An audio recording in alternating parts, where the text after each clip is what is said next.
नमस्कार इंद्रायणी या मालिकेच्या आजच्या भागामध्ये आपल्याला असं पाहायला मिळतं, पण त्याआधी तुम्ही चॅनलला सबस्क्राईब केलं नसेल तर प्लीज करून घ्या, म्हणजे मालिकेचे पुढील अपडेट्स आपल्याला पाहायला मिळतील. तर आपल्याला असं पाहायला मिळतं की इंदूवरून मंदिरामध्ये वाद सुरू असतो. व्यंकू महाराज चांगदेव महाराजांना म्हणत असतात, तिचं वय तरी आहे का? तिच्या बालसुलभ खोड्यांना अपराध म्हणण्याची गलत करताय तुम्ही. अहो, प्रत्यक्ष भगवान गोपाळ कृष्णांनी सुद्धा लहानपणी खोड्या केल्याच होत्या की. चांगदेव महाराज जोरातच ओरडतात. व्यंकट महाराज, या मुलीची तुलना थेट तुम्ही भगवान श्रीकृष्णांशी करताय. लाज कशी वाटत नाही तुम्हाला? आणि कशासाठी हे? ह्या मुलीला कीर्तनकार ठरवण्यासाठी? व्यंकू महाराज म्हणतात, महाराज तुम्ही शांत व्हा. एकदा तुम्ही तिचं कीर्तन ऐका तरी. अहो, खूप चांगलं कीर्तन करते ती. चांगदेव महाराज म्हणतात, ठीक आहे, मग होऊन जाऊ दे. उद्या रात्री हिला एकटीला कीर्तन करायचंय. बघूयात हिला कीर्तनातलं किती आणि काय काय कळतं ते. आणि जर का हिचं पितळ उघडं पडलं तर व्यंकट महाराज तुम्हाला याची किंमत मोजावी लागेल. ही उद्या कीर्तन करू शकली नाही तर व्यंकट महाराज तुमचं कीर्तन करणं कायमचं बंद. हे ऐकून सगळ्यांना धक्काच बसतो. इकडे शाळेत सगळे इंदूचे मित्र इंदू तोंड पाडून बसलेले असतात. सगळे टेन्शनमध्ये असतात. गोपाळ म्हणतो, टफ सिच्युएशन असताना टेन्शन घेऊ नये आणि तुम्ही तर टफ सिच्युएशन नसताना पण टेन्शन घेताय. मर्दा, पप्पा म्हणतो, हेच सांगत होतो. आणि परत म्हणतो, नाही अरे तसं नाही. यांना गोपाळ म्हणतो, अरे टफ सिच्युएशन नाही आहे, उगाच कशाला टेन्शन घेताय. पप्पा म्हणतो, सिच्युएशन टफ नाही आहे म्हणजे आम्ही येडे. अहो, त्या टिळकांचे 4 शब्द 4 वाक्य मला होते, त्यात मी चाच पडत होतो आणि हे तर तिला सगळं अख्खं कीर्तन करायचं आहे, ते बी गाण्यासकट. गोपाळ म्हणतो, मग करेल किती? पप्पा म्हणतो, अहो गोपाळ महाराज, तुम्ही कसं समजून घेत नाही हो? गोपाळ म्हणतो, मला समजतंय, ते तुम्हाला समजत नाही आहे येडांनो. बाबांसोबत किती वेळा कीर्तन केलं हिनं आणि तिला आवडतं कीर्तन करायला. चांगलं करते ती कीर्तन. होय, हे सगळ्यांना माहिती आहे. गोपाळ म्हणतो, मला सांगा, एवढं मी पळून गेलो कीर्तन करून, घाबरलो कीर्तनाला, आणि माझी अब्रू कुणी वाचवली? हिनंच वाचवली ना. बाबांची अब्रू कुणी वाचवली? हिनं वाचवली. तेव्हा सगळी परिस्थिती कुणी सांभाळून घेतली? इंदूनं सांभाळून घेतली होती ना. मग आता तिला येतंय सगळं कीर्तन करायला, टेन्शन घ्यायची गोष्टच नाही आहे. आमच्या इंदूसाठी कीर्तन करणं म्हणजे डाव्या हाताचा खेळ आहे. आलं, उभारलं आणि दणकून टाकलं आणि नुसत्या टाळ्या. मग सगळे टाळ्या वाजवतात. आधू म्हणतो, हो इंदू, गोपाळ दादा जे बोलतोय ना ते एकदम राईट बोलतोय. अगं तू भारी आणि तुझं कीर्तन पण भारी. सगळे हा म्हणतात. पण इंदू मात्र टेन्शनमध्ये असते. ती म्हणते, बरोबर आहे तुमचं, मला कीर्तन करायला आवडतं. मी खूपदा कीर्तन केलं आहे व्यंकू महाराजांसोबत, पण त्यांच्या साथीने. मी एकटीने कधी कीर्तन केलेलं नाही आहे. म्हणजे केलं आहे पण गोपाळच्या वेळेला. तेव्हाची गोष्ट वेगळी होती. तेव्हा अरोजकर महाराज गोपाळची तालीम घेत होते तेव्हा मी ऐकत होते, आणि गोपाळ तेव्हा तुझी तालीम घेत होतं तेव्हा माझी तालीम होत होती तुझ्या तालमीत. आणि मी तर जेव्हा चुकले असते तर तेव्हा लोक म्हटले असते, जाऊ दे बाळा, तू जे केलंस ते तुझ्यासाठी बाद झालं. पण यावेळेला मी तशी नाही चुकू शकत. न चुकण्याचंच टेन्शन आलं आहे मला. आणि जर का मी चुकले तर माझी शिक्षा व्यंकू महाराजांना होईल. व्यंकू महाराज कधीच कीर्तन करू शकणार नाहीत, याचं टेन्शन आलं आहे मला. इकडे मोठ्या बाई आणि विंजे बोलत असतात त्यांच्या रूममध्ये. विंजे म्हणतो, अहो ते काय तुम्ही एवढ्या पोरीच्या कीर्तनाच्या मनावर घेता? टेन्शन काय घेता एवढं त्या पोरीचं? कीर्तन मी होऊच देणार नाही आहे. मी 100% गॅरंटी देतो, ती तोंडावर पडणार, काळजी करू नका तुम्ही.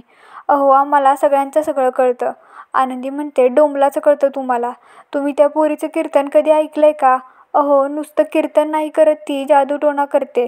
मागच्या वेळी आषाढीला कीर्तन करत होती तर तिच्या कीर्तनानं व्यंकट महाराजांना वाचा आली.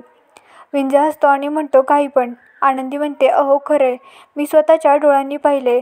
असंच नाही सांगत आहे ना. म्हणून तर टेन्शन आलं आहे मला. तुम्हालाही आलं ना आता टेन्शन? आता ती पोरगी कीर्तनाला उभी राहिली आणि तिनं नीट कीर्तन केलं तर फ्लॉप शो होईल ना आपला. मागच्या वेळेला तुमच्यामुळे तोंडावर पडले मी, ह्या वेळेस मला नाही पडायचं आहे हां. विंजे म्हणतो, छे, पुन्हा आम्ही माती खाणार नाही आहे. आम्ही ना दुसरा उपाय शोधला आहे. आनंदी म्हणते, म्हणजे काय करणार आहात तुम्ही? विंजे म्हणतो, वा, तुम्ही तर दिग्गज व्यक्तिमत्व आहात की, ज्यांनी थोड्या काळासाठी व्यंकट महाराजांचा आवाज बंद केला, आणि तुम्हीच मला विचारताय. आनंदी म्हणते, काय बोलताय तुम्ही? मला काय दुसरी कामं नाही आहेत का? अहो, संशयाची सुई माझ्यावरतीच येईल ना. असं काहीतरी बोलू नका. जेलमध्ये पाठवायचं आहे का मला? विंजे म्हणतो नाही नाही, तसलं काय कामच करायचं नाही आपल्याला. आनंदी म्हणते म्हणजे काय करायचंय? तेवढ्यातच तिथे नारायण येते आणि त्यांचं लक्ष नसतं तिच्याकडे. विंजे म्हणतो इंद्रायणी आहे ना, कीर्तनाला मी उभीच राहू शकणार नाही, असं काहीतरी करणार आहे आणि उपाय असा शोधून काढलेला आहे. आनंदी म्हणते काय? तो लगेचच ड्रॉवरच्या तिकडे जातो. नारायणी लगेच मागे लपून बसते. विंजे ड्रॉवरमधली एक बॉटल काढतो आणि म्हणतो हे बघा. आनंदी म्हणते हे काय आहे? विंजे म्हणतो आमचं ना पोट जड आहे, याचा एक चमचा घेतला की सकाळी विषय क्लिअर होतो. आनंदी ती बाटली हातात घेते आणि म्हणते विषय काय आहे? विंजे म्हणतो याच्या 1 चमच्याऐवजी 4 चमचे द्यायचे तिला. काय होईल? अहो, इंद्रायणी अशी साधी उभी राहू शकणार नाही, मग कीर्तनाला कशी उभी राहील सांगा मला. नारायणी हे सगळं ऐकते. तिला खूपच मोठा धक्का बसलेला असतो. आनंदी म्हणते लहानपणापासून पोट जडच आहे का हो तुमचं? बरी कारस्थानं सुचतात. विंजे म्हणतो शेवटी जावई कोणाचा आहे मी? आनंदी हसते आणि म्हणते कळलं. इकडे व्यंकू महाराज, दौलतप्पा, बाळंभट आणि दत्तोबा बोलत बसलेले असतात. व्यंकू महाराज म्हणतात मुळात मला ही अटच मान्य नाही आहे. आप्पा म्हणतात अहो पण महाराज एवढा मोठा कीर्तनकार. व्यंकू महाराज म्हणतात म्हणूनच त्यांनी मला स्वतः निवडाच्या खुर्चीत बसून इंदूला आरोपीच्या पिंजऱ्यात उभं करणं मला साफ नामंजूर आहे. आणि आप्पा, इंदू माझ्यासोबत कीर्तनाला नाही उभी राहिली, मी तिच्यासोबत तिच्यामुळे कीर्तनाला उभं राहिलं. हे सगळ्यांना पाहिलंय, सगळ्या गावकऱ्यांनी पाहिलंय. आम्ही विठुरायाची सेवा म्हणून कीर्तन करतो, आम्ही त्याचा बाजार मांडत नाही. बाळंभट म्हणतात महाराज हे आम्हाला माहीत नाही आहे का, असं म्हणताय तुम्ही? व्यंकू महाराज म्हणतात अहो पण माहिती असलेली गोष्ट परत सिद्ध करायची गरजच काय आहे? हे बघा, मला निगोजकर महाराजांविषयी अतिशय आदर आहे, तो यापुढेही कायम राहील. पण त्यांच्यासारखा सुबुद्ध माणूस असा का वागतोय हे मला कोडच उलगडलेलं नाही आहे. दौलतप्पा म्हणतात कदाचित त्यांच्यापर्यंत ज्या गोष्टी पोचवल्यात ना त्या वाकून मोडून तोडून हव्या तशा रचून सांगितल्या आहेत आणि त्यामुळेच काय झालंय तुमच्याविषयी आणि इंदूविषयी अडी बसली आहे. बाळंभट म्हणतात पण मी काय म्हणतो महाराज, आपली इंदू एरवी पण कीर्तन करतेच की, करू दे की तिला कीर्तन उद्याचं. अहो 52 कशी सोन आहे ते झळकून येणारच आणि पुन्हा एकदा इंदूच्या मार्फत विठूची सेवा पण होईल ना. दत्तोबा म्हणतात आणि कसं आहे महाराज, निगोजकर महाराजांसाठी इंदूची एकदा परीक्षा पण होऊन जाईल आणि आपल्या सगळ्यांसाठी इंदूचं कीर्तन पण होऊन जाईल. व्यंकू महाराज म्हणतात तेच तर मला मान्य नाही ना. विठुरायाचं कीर्तन सेवा म्हणून करायचं, ती काय कुठली परीक्षा नाही आहे. इंदूला जर मनापासून वाटत असेल कीर्तन करावंसं तर तिने ही परीक्षा करावं, पण तिला ही परीक्षा देण्याची सक्ती करू नये असं मला वाटतं. तेवढ्यातच तिथे इंदू येते. इंदू म्हणते माझ्याविषयी बोलणं चालू आहे ना इथं? व्यंकू महाराज म्हणतात हो.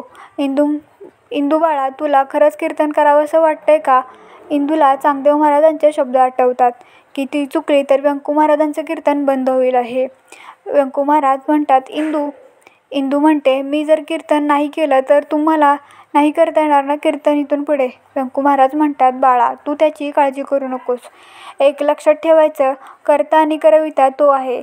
इतर कोणताही माणूस मी कीर्तन करायचं की नाही हे कधीही ठरवू शकत नाही. जे काही होणार आहे ना ती विठुरायाची इच्छा असेल आणि विठुरायाच्या इच्छेनंच सगळं होणार आहे. हे बघ, तुझी इच्छा नसेल तर तू कीर्तन करू नकोस. आप्पा म्हणतात पण महाराज तसं झालं तर आपली बदनामी होईल. बाळंभट म्हणतात हो ना, निगोजकरांसारख्या सच्चिल आणि सात्विक माणूस तुम्हाला आव्हान देतोय आणि तुम्ही त्या आव्हानापासून पळून गेलात असं सगळ्यांना वाटेल. व्यंकट महाराज म्हणतात अहो सत्य तसं नाही आहे ना. आप्पा म्हणतात पण लोकांना हे कळणार आहे का? इंदू म्हणते महाराज मी उद्या कीर्तन करेन, तुम्ही टेन्शन घेऊ नका.